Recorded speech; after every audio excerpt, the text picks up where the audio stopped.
Talk to me about estrogen as well, and how does that play a role? And I want to make sure we're not just doing stuff for guys, Yeah, so yeah. guys and girls. So what should we be paying attention to for testosterone levels, estrogen levels, cortisol levels, and exercising to get the optimal in all of them?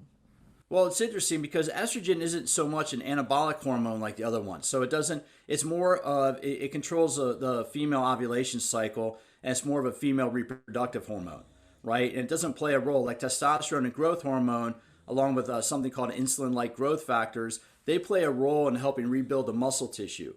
But there's a correlation, Mike, between as women get older and start going into menopause and their estrogen levels start going down, there is a correlation between they start storing more body fat.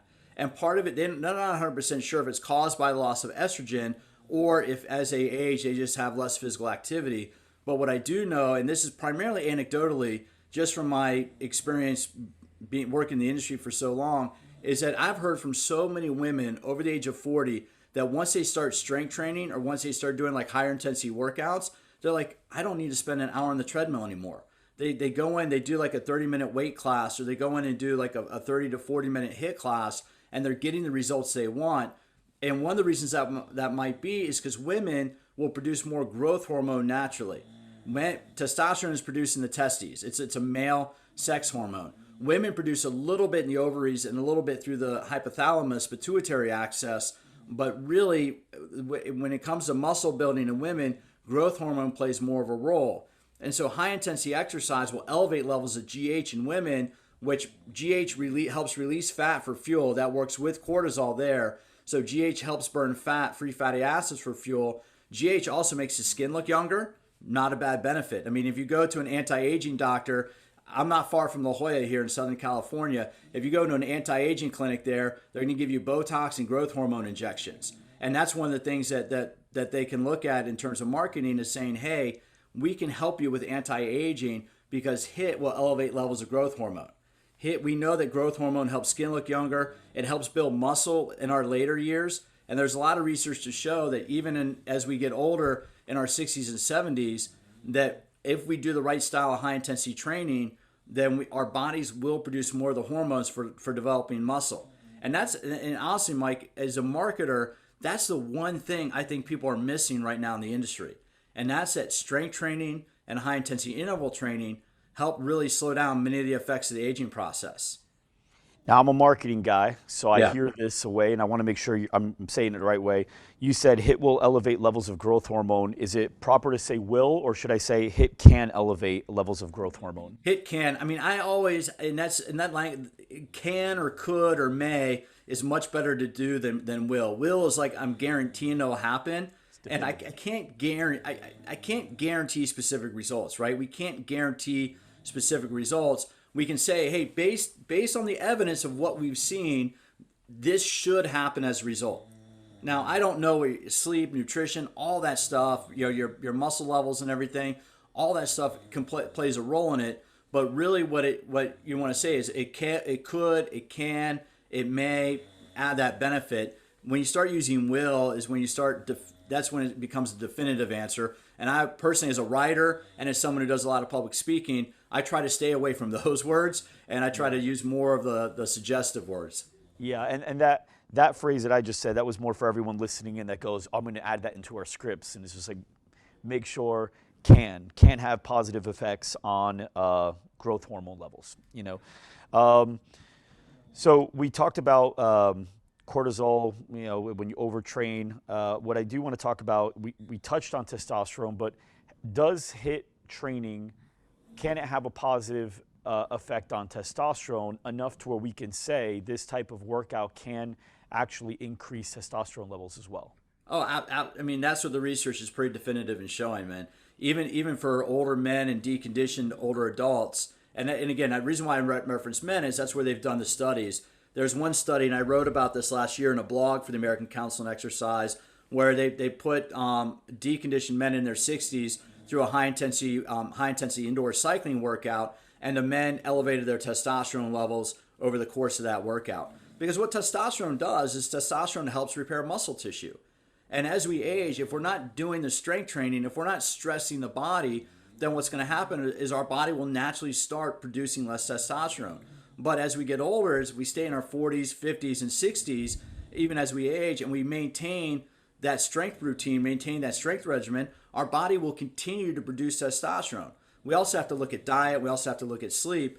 But it's one of the reasons why, I mean, when you look at people like Tom Brady and Drew Brees playing well at their age, I mean, not as well as they did a few years ago, but being competitive at their age, one of the reasons why is they're very smart about their approach to exercise and recovery, and they're being able to balance out and achieve optimal T levels naturally just through training.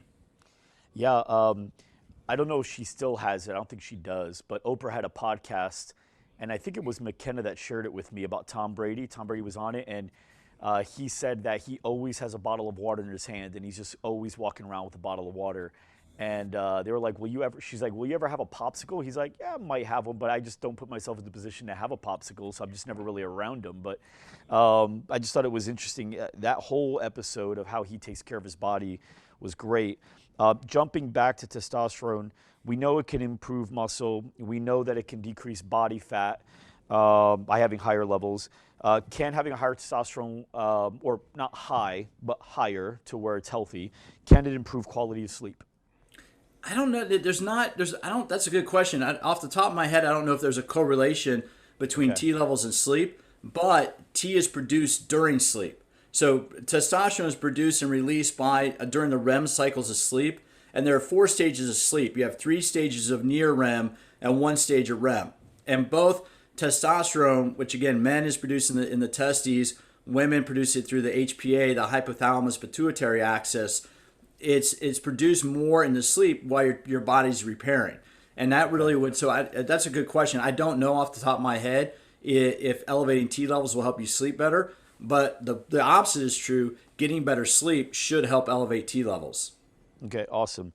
So what we can say, because obviously if you were to tell a female, hey, this is also going to help increase testosterone, that can cause red flags because they don't understand the full story. They to them, they're going to grow a mustache, deep voice, and her stronger jaw and big muscles, right?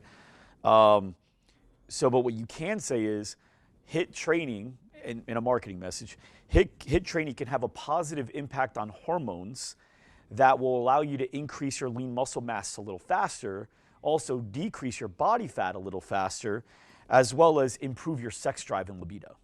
Correct. Yeah, all that's correct. Yeah, growth hormone and insulin-like growth factor. Women's bodies produce that because IGF is produced in the liver and muscle cells, and IGF, insulin-like growth factor, helps repair muscle tissue a little bit. It helps produce the satellite cells and repair muscle tissue, while growth hormone helps with the muscle protein synthesis. Yeah. It works with testosterone.